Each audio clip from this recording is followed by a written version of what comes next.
Let's talk about industrial relations laws now and insecure work. I'm joined by Willox from the Australian Industry Group. Good to talk to you again, Ines.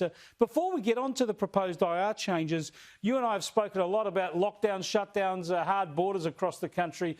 You must be relieved, if, even though it's taken this long, that finally we've got most of the borders around the country opened. Yeah, hi, Chris. Well, it's better late than never. We've already seen enormous damage done, and we can have the argument about whether the shutdowns worked or not and how they worked, but we're still seeing the economy is just getting on its feet. But it's good that it's happened. We hope now, this is the big test of the state governments who seem to be controlling this show, is that when we do get the inevitable next round of cases, whether they come from hotel quarantine or somewhere else, their first reflexive action isn't just to shut down the borders and sort of hide away, that they do deal with it in a calm, mature and coordinated way with their colleagues and try to keep the economy going for as long as possible. That's the worry. And Gladys Berejiklian in New South Wales, who we're going to speak to later in the program, is the only Premier who's really had that focus. We've had Stephen Marshall, a Liberal, shut down his state on the basis of a next to nothing last month. And Mark McGowan, even though as he's opening Western Australia's borders, is warning he'll clamp it shut at the drop of a hat. Yeah, and this is a signal that business picks up and goes, hang on, what's going on here? There's no certainty, no reliability here over the longer term. And this is the bigger problem, Chris, that what happened in South Australia, which was an absolute unmitigated disaster, that though becomes the gold standard. As soon as you get a case or two, then there's the, dare I say it, the Chicken Little routine goes on, and then we all have to shut everything down again. And, you know, business sort of is living in fear of that. They can't plan with any certainty.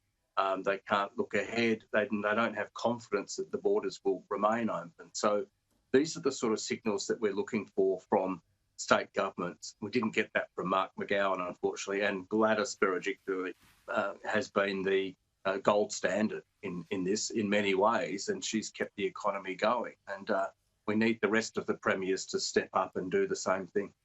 Now, let's get to industrial relations and the proposed changes by the federal government. What is the problem that Canberra is trying to fix here by putting more of an onus on business to make casual employees permanent? Surely a lot of people prefer to have their casual status, and if companies have ongoing work and like the look of their employees, they're pretty quick to put them on permanently, aren't they?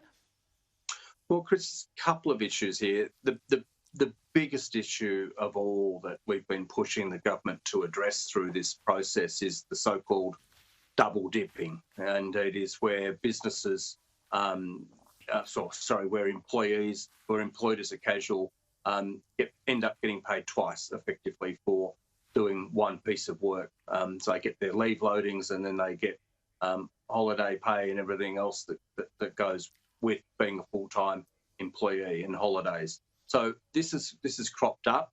The union said at first, "Oh, don't worry about this. This is just for a particular sector of the economy." Now they're running around saying it applies to every casual, and there are 8 class actions out there related to this double dipping, trying to force employers to pay twice. So that's point one, and it's important that it was dealt with by the government, and they have, and we've pushed very hard for that. The second point is around, well, how do you convert from a casual to a permanent if you want to? The reality is that well over 90%, over 9 in 10 employees, when they're asked by their employer, as they can be now after 12 months, do you want to convert? They say no. I'm quite happy being a casual. 2.3 million casuals in Australia. I like the vast majority say we like the extra pay, the leave loading, etc., that we get from being a casual, the flexibility that we get. But still, you have to go through a process to ask. Well, what this has done is just basically formalise that process, but the business still has the right to say, no, you can't convert because it doesn't meet our business needs, but it puts some certainty into the system for both employees and employer. Ines Willox, thanks for joining us. Thanks, Chris. You take care.